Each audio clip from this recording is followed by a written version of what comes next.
I have some interviews this week for a new marketing person. I'm on the interview committee for that. Hopefully we get started on that because I am sick of doing the e-news. Not my job. I did get a raise this week though. Still not my damn job. Good morning. It is Monday. It is a new week. It is time for a new book. And this week's book vlog is gonna be The It Girl by Ruth Ware, I think. Shit. I love coming prepared to these vlogs. It's the best thing ever. Now I gotta look on Goodreads. Damn it. No, I think it's Ruth Ware. Ruth Wade. What the hell did I get that from? Now I gotta do my Goodreads song. Looking on Goodreads. Looking on Goodreads. Ruth Ware, The It Girl. The It Girl is about two young ladies who were in college. And hopefully I'm not doing any spoilers. Damn it. Now I gotta look to see if it's a spoiler. Looking on Goodreads. That's my Goodreads song. That's my Goodreads song because I'll never come prepared for this. Okay. Okay, I don't want to read too much because it's spoilers. So I'm just going to read what I know. Okay. So, The It Girl is about, what's her name? Hannah and Alice? I don't know. Let's call her Debbie. Alice and Debbie, no. Hannah and Debbie. Debbie is the it girl and she is roommates with Hannah. Hannah's our main character. Hannah is a first-year freshman at a fancy college, and her roommate is Debbie. That's not her real name, but I forgot it now. I feel like looking on Goodreads. And one day, Debbie is dead. Hannah comes home, and Debbie is dead. 10 years later, the guy who was accused of Debbie's murder has died, but people are like, we don't think he did it. In the in the new world of internet sleuths and podcasts, you guys know what's up with the true crime stuff because I love it too. They have dug through all of this casework and they have disfigured, or they have decided that the guy who was convicted is not the real culprit. I am only to a certain point, so I'm not going to say anything else because I didn't want to read any more description because I didn't want any spoilers. So it is kind of a mystery. Not kind of, it is. It's a mystery. So far, well, I would like to rewind. Do the rewind. I am officially making this announcement. I am on a quest to get a 5-star read. I have not given a 5-star in 2 years. This is the 18th time I've said this in my vlogs. The last 5-star I gave was in 2020 to The Fifth Season by N.K. Jemisin. I've given a couple of 4.5s, but I have not given a straight solid 5 in 2 years, and I am ready. I'm ready to give a 5. I want to give a 5. I want to give everything a 5, but I can't. It's just not in me to just throw out 5s like that. So I am on a quest to read a 5-star book. The It Girl will not be it. It will not be a 5-star book, unfortunately. I'm not enjoying it. It's a quick read. It's a little long. Like, it's over 400 pages for a mystery book? No. That's highway robbery. There's no reason for it to be that long, and I can see why it's so long. It's quite buzzy, so that's why I chose it. And what am I liking about this book? Do you guys do this, or is this just me? I feel like I say this a lot on this vlog. When you read characters who are British, when you're reading the dialogue in your head, do they have a British accent? Because when I read books with British people, they have British accents. Just wondering if I'm the only one who does that. The book so far is fine. Right now it's at about a 4. The writing is not strong enough for me to give it a 5, but the pacing is a weensy bit slow. I need it to move just a little bit faster. It's a little repetitive. She keeps repeating herself over and over again. It's also a little predictable, if I'm being honest. Debbie doesn't have a unique voice. Usually when you have girls like this, where it's about a girl who is very wealthy, very posh, kind of a skanky. She has a lot to say because she has had to grow up pretty quickly. Her parents have basically left her to take care of herself, and she has matured quickly, and she has a lot of interesting things to say about said maturity. But this girl doesn't really have much to say. She said one interesting thing so far, and I'm just like, well, that was kind of good. But other than that, I do like how the story is developing as far as the real killer, because it's pretty obvious that, and this probably could have been in the description that I did not read, but it's pretty obvious that the person who was convicted was not the real person who killed her. And so as the reader, you're like, who is it? And she has revealed, like, or she has introduced tons of characters, and which she should introduce a ton of characters so that you can try and figure out which one of them actually killed Debbie. So that part of the book is pretty good.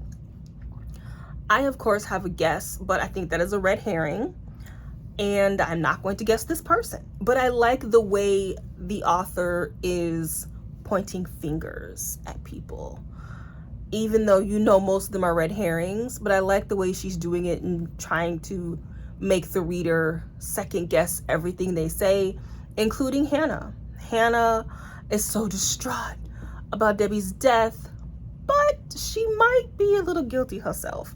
And it is told out of order, so it goes back to the day when Debbie died, or their first year, not the day that Debbie died, but to their first year in college, or university as the British call it. And then it jumps back to, or forward to current time, 2022. And so I do like that. I am 20% in. I'm reading it on a Kindle, so I don't know what page I'm on. Probably around page 90 or so. About 25% in, so probably about page 100. Probably about page 100. It's probably where I'm at. I'm also reading Love Radio. I will not be vlogging that, but I am reading that too. And I'm not going to say any thoughts about it just because it's none of your business. You'll find out at the end of the month like everybody else. This week, busy week at work. I have a program every day. Couple of days I have 2 programs. Actually, tomorrow I have 2 programs. But all week I have mural camp, where teens are going to come in and do a mural from start to finish, from conception to end result. I don't know the word. There's a phrase, conception to whatever. You know what I'm trying to say. And I will show the progression of that because it's really cool. And we're also spray painting some more t-shirts, tie-dye. We're doing that again. Hopefully not as messy. And I have some interviews this week for a new marketing person. I'm on the interview committee for that. Hopefully we get started on that because I am sick of doing the e-news. Not my job. I did get a raise this week though. Still not my damn job. That's it. That's it for me as far as the week goes. Back to work.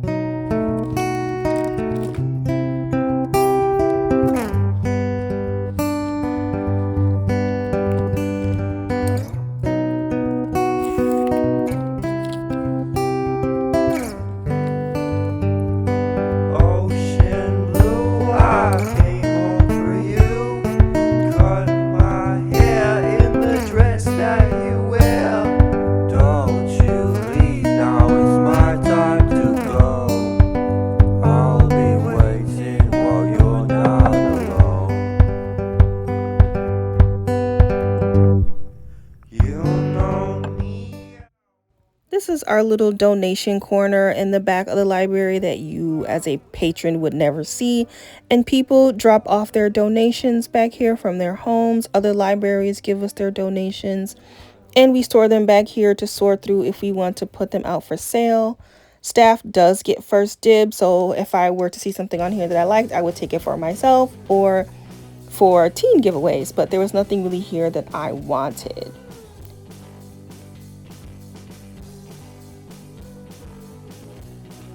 We have a train stop in our town, and we take some of these donated books or ARCs and we put them at the train station. I should have found a way to convince her not to. Her sudden desire to have me made it hard to say no. One thing Danny is consistent with is how she'll switch it on you. How she'll go from being into me to going cold. I thought I had a handle on it, but I don't know if I can solve this. After my Uber dropped me off, I tried calling her. She didn't answer. And again the day after that, on Tuesday, I asked Malik to talk to Rashida. She told him that Danielle had went back to ignoring them too. This time she said they weren't going to allow. They planned on going to her house to find out what was going on. Rashida told Malik she would report back. And really came through. It's the following week, and I'm feeling good about this plan they've updated me on. Surprise if you leave out a disguise, darling, don't you wait for me. Tonight I won't be coming home for tea. What do you want? What do you want? What do you want? What do you want?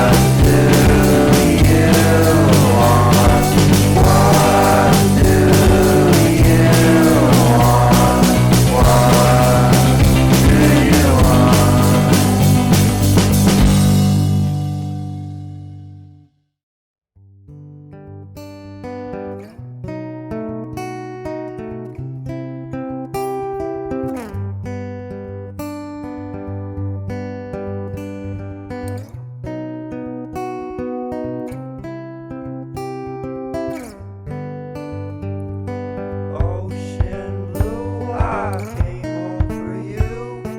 Cut my hair in the dress that you wear. Don't you leave, now it's my time to go. I'll be waiting while you're not alone. Good morning. It is Wednesday, and I am done with the It Girl. And let me tell you, it was not it. It sucked ass. I gave it a 2.5. I hated all of it. First of all, way too long, like 80 pages too long. And what made it long was, homegirl Hannah, our main character, she would just repeat information that she learned from the day, and then we would have to sit and listen to her tell it to her husband or tell it to some other broad, I don't know. And it's just like, okay, yes, I understand. In real life, when people are trying to figure things out in their head, they do repeat, information to try and help them solve their issue or figure out their issue. They will repeat it to their friends and family. But in a book, I don't want to read that. That is boring. Cut that out. The reader can infer that you have thought about it already, and I don't need to read it again. So that was one of the reasons why this book was way too long. Secondly, this author is trying too hard to be an atmospheric writer. It's like, if you're not very good at writing atmosphere or tone, don't try. Just tell your damn story. So, example, this actually happened. I am not making this up. This is a true story. So there's a chapter, and this is how it is written. 6 a.m. Hannah gets up to take a pee. 6:30, she goes to the kitchen to make herself some coffee. 6:45, she sits down in front of the fireplace to read her favorite book. 6:46, she turns the page. It's like, I don't need to know every detail if it is not driving the plot or important to the character or the tone. And it did neither of those things. It's just what she's doing through her morning. What does that have to do with anything? It don't. You are wasting my time. Maybe some people like that. Maybe some people love to read about the minutia of some character's day. I don't. And that happened a lot. I'm getting on the train now, and now I'm sitting by the window watching somebody pick their nose. I don't know. I don't care. And then a lot of the attributes associated with Hannah, once again, had nothing to do with the story. Why was she pregnant? Why? She could have had 5 kids under the age of 2, and it wouldn't have mattered. It wouldn't have made a difference to the story. There was no reason for her to be pregnant. Usually when a woman is pregnant in a book, there is a reason for it. It is a part of her personality. It is a part of her growth. Didn't do anything to her character. First of all, she had no personality. She was boring as hell. She was booty. She was a terrible character. But her being pregnant should have added to her or done something to her, anything. It didn't. Absolutely nothing. Also, she worked at a bookstore. Who cares? She could have been a construction worker, a 6-month pregnant construction worker. It wouldn't have mattered. It would not have added to her as a character. It would not have been a part of the story. It would not have driven the plot. She didn't even go to work. She was at work once, and the rest of the book, she either fainted or or they told her not to come in, or she left early. Like 20% of the book, she just stopped going to work. Why did that need to be in the story? It didn't matter. It was pointless. It's that bullshit. Like, I hate that when I read any book. It doesn't matter if it's a mystery or not, but in particular, a mystery. As a mystery, okay, when you're reading a mystery, you are assuming that everything is important to the mystery, and so you want to pay attention because it might come back. It might be important information. It might be a clue. You want to pay attention. This book had so much unnecessary nonsense that I was skip reading. I was skippity-doo-dah through the last 60% of that book. And you know what? I would skip whole pages, like 3 at a time. And after I skipped 3 pages, I would like scan the page. I didn't miss anything important. Nothing important. Not a thing. The mystery as a whole. This is spoiler free. This part. Stupid. It was stupid. I did not guess. I was wrong, but I didn't care. It was pedestrian, to say the least. I am someone who watches a lot of fake true crime shows. So, Murder, She Wrote, Monk. But shows like that where there's one detective and for some reason there's always murders going on in their town. Why Jessica Fletcher had a murder every week in that little ass town, I wouldn't live there. It's not like Monk, who lived in San Francisco. It's a huge city. There's going to be a lot of murders in San Francisco. Cabot Cove or whatever it's called.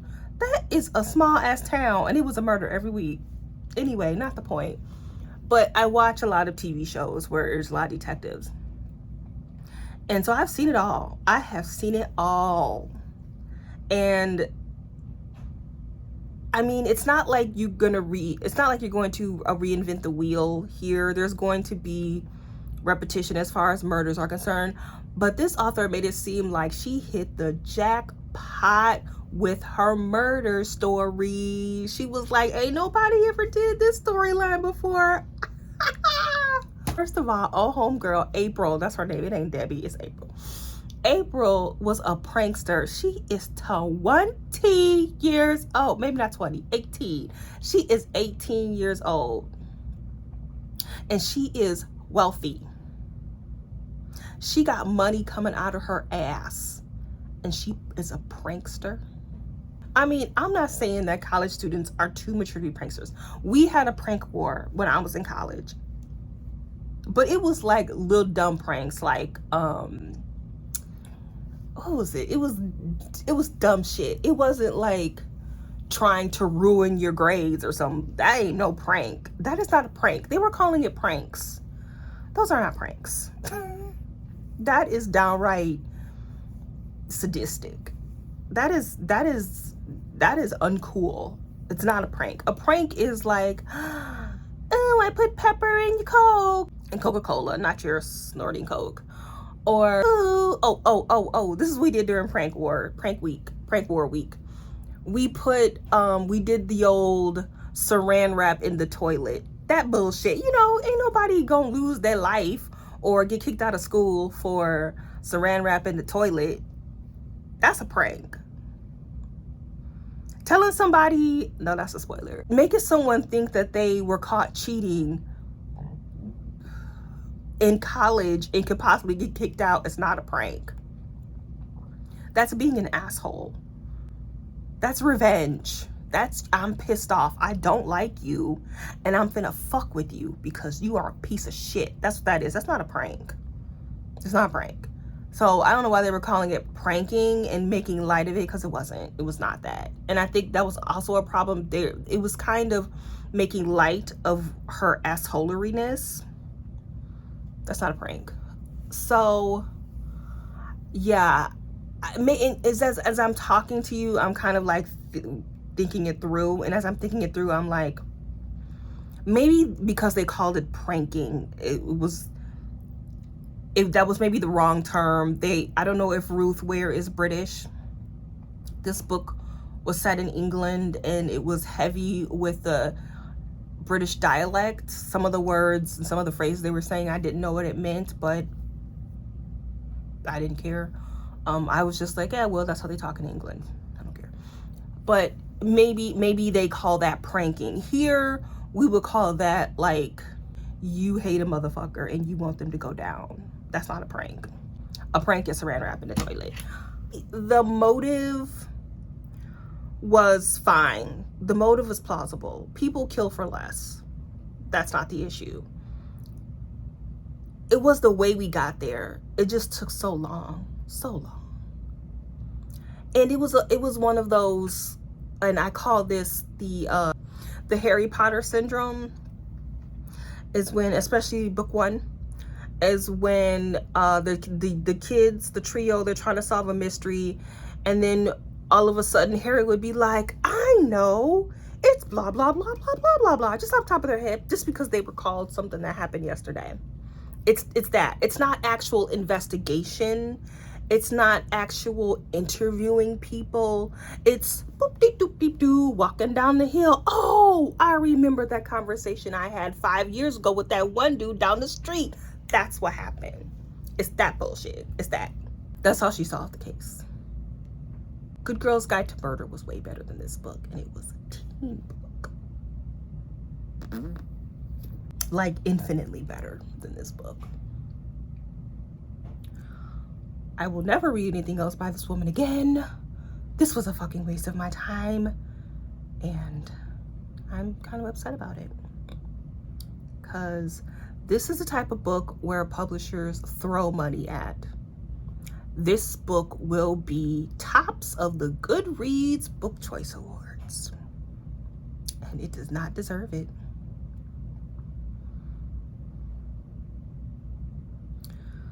I'm going to read my email here. I got approved for a book from Edelweiss. I explained what, I did not. Edelweiss. Edelweiss is like NetGalley. Oh, Babel. When is this published? Oh, in August. Oh, hey. By R.F. Kuang. I have not read The Poppy War. I think this person wrote The Poppy War. I'm still trying to get into adult fantasy. So I think this person wrote The Poppy War. I just got approved for Babel. Edelweiss is the same thing as NetGalley, but I don't know if it's for book professionals. Like, it might be for librarians and booksellers. I don't know if like vloggers and bloggers and influencers can do it. They might. But unlike NetGalley, who shames you for not doing reviews, like it gives you like a grade, that bullshit. Edelweiss does not grade you. They don't book shame you because you didn't review it. I have checked out so many books on Edelweiss, and I have not reviewed a book on Edelweiss for like a year and a half, and it still says my profile is excelente. I look at that and I was like, I ain't reviewed not one damn book in a year and a half, and I have an excellent profile. NetGalley would have me at like a 20%, a D. I would have, no, that's an F. That is an F. F-F-F-F-ity F-F. That's from iCarly. If you know, you know. Yeah, I like iCarly. I'm old as hell and I like iCarly. Don't judge me.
never showed up until like all of our other, like the old Zion house.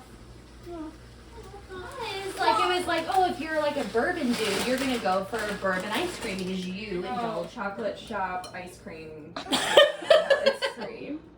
Me? Sorry, That's pretty I'm going awesome. for all the cheese. The trick Am I is the only one I who won't did- be able to eat this now. I'm just gonna look at it. Funny, but also very true and warranted. When it comes to client loyalty. Okay. Do I need to remind you that I'm the one doing this a you candle? the favor? Accessorizing. No, I burned it, but I kept the jar. Yeah. I got yours was really pretty. Home office. Oh, this is so cute. What did you get? Oh, book club. It smells so good, guys. It does smell good. What are the scents? Warm nutmeg, amber, sandalwood. Like 2 of those are my favorite. I know they are. I mean, So what you reading? Someone's reading this. are you interviewing us? Yes. This is a reading vlog. She's judged me already. What book is that? Not a good one. The Savage Song. I can be honest, it's not good. What am I reading? I just got the 4th Bromance book club book. Isn't it Bromantic by Lysa K. Adams? All right, all right. I'm sticking with it. I Also think in the that's middle the of a murder latest. mystery. What murder mystery? The Kara Black series. What? 4 is my least favorite. Still good. The Russian. Did you read 4? I think that one's my second favorite, What actually. was your first favorite? The first one. Okay. I think the first one was the best one. The second and The third second are one just- was shit. What I thought happened? they in were the just silly. They were funny. That was the one with Mac. I liked Mac. I didn't like the sister. No, I didn't like the sister either. I liked But the Mac book. was good. I liked the Alexis old lady she and lived with. Madeline, what are you reading? You know I'm reading nonfiction. So, still a book. I'm reading, I literally just looked up the author because I knew you were going to ask me because I couldn't remember her name. But, Body Work by Melissa Febos. It's a book about writing and writing personal narrative into stories and how, like, writing in context, like usually memoirs are discouraged as creative writing, but making more autobiographical. Really? I mean, when it comes to women writing versus men, they tend, the like harsher art critics tend to view feminine memoir as repetitive and like stories already been told, where men's are like they tell Because the it's always story. about oppression and that yeah. and Am I reading? Madeline's intellectual and we're all pieces of shit. I'm reading Ashley, what are you reading? You want another spicy book? Spicy I don't know the romance. name of it. I don't know the romance I Or don't know the whatever name of it it. is. I don't know the author. I just was like, click, listen. It's a garbage title that is. Have Okay. you It's spicy, finished though. / kept reading that Laura Olympus? Cause damn. Laura Second Olympus. Oh no, there's like hundreds Oh, of did volumes. you go online? Absolutely, I went can't do online. the online reading, but the first book I was like, What is Laura Can't believe Lopez? it. Oh I'm my gonna god! Send you Yes. the link. This is a fucking great It's graphic spicy? novel. It is Oh, spicy. it's a It is graphic spicy. It's a graphic novel? graphic novel. It's a webcomic that they've turned into a graphic novel. I was a little Don't disturbed judge because before I had you- middle schoolers. what is now, it? they were like, read That this, rings Miss a bell. Sabo, Don't and I was deny like, before oh. you try. Oh, I didn't know that was It's crazy. Hades and Persephone. Oh Um, God, I but hate like, Hades and Persephone. I literally. read 3 of those retellings. It's no. You take one in, Wisconsin. I'll take one in. We'll lift it up and we'll hike, and Do lay it down. you see those hammies? Everything you just said makes me not want to. I heard that name. Oh, the scene I you heard that help name. yourself. I heard that ham. That's good. Oh wait, no, it's not. Heavy. Girl, where are we sitting? You proved your point. There's Okay, how nowhere about to we go. do this? We pivot and go You over. jump over and the then we fence. do this for a little bit. Pivot! Dawn is. right here too. Speaker down just a little bit. That's what they call underground sound. Who cares about surround?